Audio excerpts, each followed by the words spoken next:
थे जय श्री कृष्ण। माँ अन्नपूर्णा माता के महाव्रत की कथा। एक समय की बात है। काशी निवासी धनंजय की पत्नी का नाम सुलक्षणा था। उसे अन्य सब सुख प्राप्त थे, केवल निर्धनता ही उसके दुख का एकमात्र कारण थी। यह दुख उसे हर समय सताता रहता था। एक दिन सुलक्षणा पति से बोली, स्वामी आप कुछ उद्यम करो तो काम चले। इस प्रकार कब तक काम चलेगा? सुलक्षणा की बात धनंजय के मन में बैठ गई और वह उसी दिन विश्वनाथ शंकर जी को प्रसन्न करने के लिए बैठ गया और कहने लगा, हे देवादिदेव विश्वेश्वर, मुझे पूजा पाठ कुछ नहीं आता है, केवल आपके भरोसे बैठा हूँ। इतनी विनती करके वह 2-3 दिन भूखा प्यासा बैठा रहा। यह देखकर भगवान शंकर ने उसके कान में अन्नपूर्णा अन्नपूर्णा अन्नपूर्णा इस प्रकार 3 बार कहा। यह कौन क्या कह गया? इसी सोच में धनंजय पड़ गया कि मंदिर से आते ब्राह्मणों को देखकर पूछने लगा, पंडित जी अन्नपूर्णा कौन है? ब्राह्मणों ने कहा, तू अन्न छोड़ बैठा है तो तुझे अन्न की ही तो बात सूझती है। जा घर जाकर अन्न ग्रहण कर। धनंजय घर गया, स्त्री से सारी बात कही। वह बोली, नाथ चिंता मत करो, स्वयं शंकर जी ने यह मंत्र दिया है, वे स्वयं ही खुलासा करेंगे। आप फिर जाकर उनकी आराधना करो। धनंजय फिर जैसे कहा तैसा पूजा में बैठ गया। रात्रि में शंकर जी ने आज्ञा दी और कहा, तो पूर्व दिशा में चला जा। वह अन्नपूर्णा का नाम जपता जाता और रास्ते में फल खाता, झरनों का पानी पीता जाता। इस प्रकार कितने ही दिनों तक चलता गया। वहाँ उसे चांदी सी चमकते वन की शोभा देखने में आई, सुंदर सरोवर देखने में आया। उनके किनारे कितनी ही अप्सराएं झुंड बनाए बैठी थी। एक कथा सुनती और सब मिलकर माँ अन्नपूर्णा इस प्रकार बार बार कहती थी।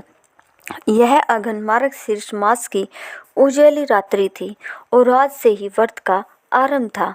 जिस शब्द की खोज करने वह निकला था वह उसे वहां सुनने को मिला।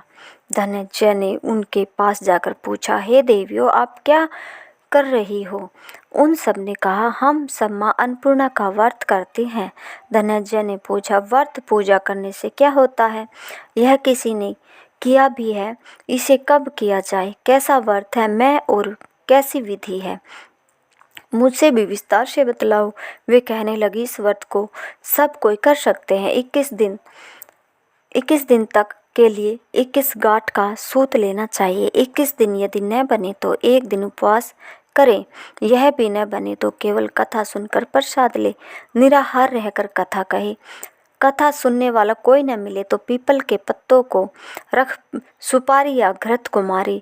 गुवार पाठ वृक्ष को सामने कर, दीपक को साक्षी कर, सूर्य गाय, तुलसी या महादेव को बिना कथा सुनाए मुख में दाना न डाले। यदि भूल से कुछ पड़ जाए तो 1 दिवस फिर उपवास करे। व्रत के दिन क्रोध न करे और झूठ न बोले। धनंजय बोला, इस व्रत के करने से क्या होगा? वे कहने लगी, इसके करने से अंधों को नेत्र मिले, लूलों को हाथ मिले, निर्धन के घर धन आए, बांझी को संतान मिले, मूर्ख को विद्या आए। जो जिस कामना से व्रत करे माँ उसकी इच्छा पूरी करती है। वह कहने लगा, बहनों मेरे पास भी धन नहीं है, विद्या नहीं है, कुछ भी तो नहीं है। मैं तो दुखिया ब्राह्मण हूँ, मुझे इस व्रत का सूत दोगी? हाँ भाई, तेरा कल्याण हो, हम तुम्हें अवश्य देंगे। ले इस व्रत का मंगल सूत ले। धनंजय ने व्रत किया, व्रत पूरा हुआ। तभी सरोवर में से 21 खंड की स्वर्ण सीढ़ी हीरा मोती जड़ी हुई प्रकट हुई। धनंजय जय अन्नपूर्णा कहता जाता था। इस प्रकार कितनी ही सीढ़ियां उतर गया तो क्या देखता है कि करोड़ों सूर्य से प्रकाशमान अन्नपूर्णा का मंदिर है। उसके सामने स्वर्ण सिंहासन पर माता अन्नपूर्णा विराजमान है। सामने भिक्षा हेतु शंकर भगवान खड़े हैं। दिव्यांगनाएं चंवर डुलाती है, कितनी ही हथियार बांधे पहरा देती हैं। धनंजय दौड़कर जगदम्बा के चरणों में गिर गया। देवी उसके मन का क्लेश जान गई। धनंजय कहने लगा, माता आप तो अंतर्यामिनी हो, आपको अपनी दशा क्या बताऊं? माता बोली, मेरा व्रत किया है, जब संसार तेरा सत्कार करेगा। माता ने धनंजय की जिह्वा पर बीज मंत्र लिख दिया। अब तो उसके रोम रोम में विद्या प्रकट हो गई। इतने में क्या देखता है कि वह काशी विश्वनाथ के मंदिर में खड़ा है। माँ का वरदान ले धनंजय घर आया। सुलक्षणा से सब बात गई। माता जी की कृपा से उसके घर में संपत्ति उमड़ने लगी। छोटा सा घर बहुत बड़ा गिना जाने लगा। जैसे शहद के छत्ते में मक्खियाँ जमा होती है, उसी प्रकार अनेक सगे संबंधी आकर उसकी बड़ाई करने लगे। कहने लगे, इतना धन और इतना बड़ा घर, सुंदर संतान नहीं तो इस कमाई का कौन भोग करेगा। सुलक्षणा ने से संतान नहीं है, इसलिए तुम दूसरा विवाह करो। अनिच्छा होते हुए भी धनंजय को दूसरा विवाह करना पड़ा और सती सुलक्षणा को शोध का दुख उठाना पड़ा। इस प्रकार दिन बीतते गए। फिर अगहन मास आया। नए बंधन से बंधे पति से सुलक्षणा ने कहलाया कि हम व्रत के प्रभाव से सुखी हुए हैं, इस कारण यह व्रत छोड़ना नहीं चाहिए। यह माता जी का प्रताप है जो हम इतने संपन्न और सुखी हैं। सुलक्षणा की बात सुन धनंजय उसके यहाँ आया और व्रत में बैठ गया। नहीं, बहू को इस व्रत की खबर नहीं थी। वह धनंजय के आने की राह देख रही थी। दिन बीतते गए और व्रत पूर्ण होने में तीन दिवस बाकी थे कि नई बहू को खबर पड़ी। उसके मन में ईर्ष्या की ज्वाला दहकने लगी थी।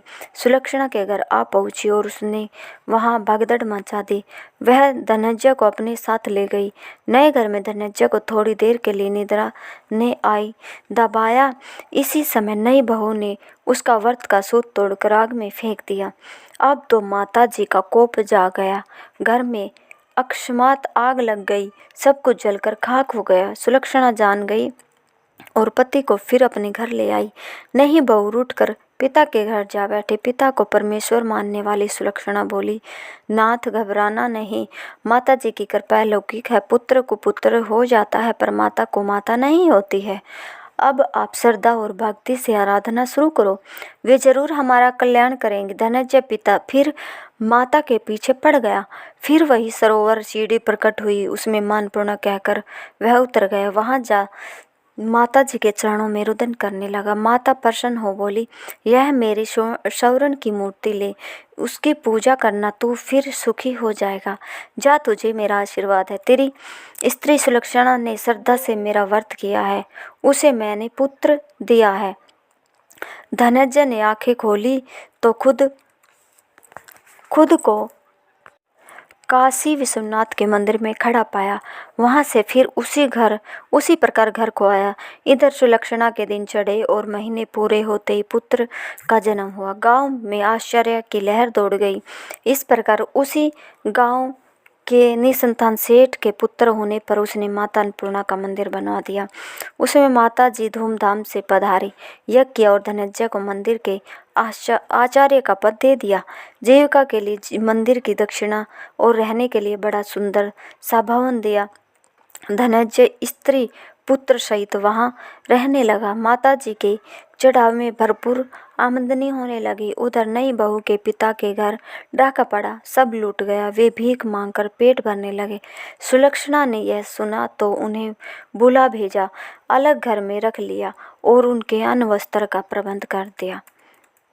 धनंजय, सुलक्षणा और उसका पुत्र माता जी की कृपा से आनंद से रहने लगे। माता जी ने जैसे इनके भंडार भरे वैसे सबके भरे।